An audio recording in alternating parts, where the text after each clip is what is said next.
अमरावती जिल्ह्यातील वडकी डॅममध्ये एक मुलगा ज्याचे नाव देवेंद्र अशोक बुंदेले वय वर्षे 22 हा दिनांक 1 सप्टेंबर रोजी सायंकाळी 5 वाजताच्या सुमारास बुडाल्याची माहिती निवासी जिल्हाधिकारी डॉक्टर नितीन व्यवहारे व डीडीएमओ रामेकर यांच्या आदेशाने तात्काळ शोध व बचाव पथक घटनास्थळी सायंकाळी 7 वाजता पोहोचले। तात्काळ शोध कार्य सुरू करण्यात आले असता सायंकाळी 7 वाजता अंधार असून सुद्धा हे शोध कार्य राबविण्यात आले। रेस्क्यू टीममधील गोताखोर यांनी पाण्यामध्ये उड्या मारून गळाच्या साहाय्याने अवघ्या 5 ते 10 मिनिटांमध्ये देवेंद्रचा मृतदेह पाण्यातून बाहेर काढला आणि पुढील कार्यवाहीकरिता पोलिसांच्या हवाली केला।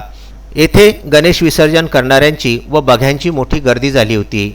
मृतक व्यक्तीचे वडील हे पोलीस असल्यामुळे पोलीस कर्मचाऱ्यांची मोठ्या प्रमाणावर गर्दी होती।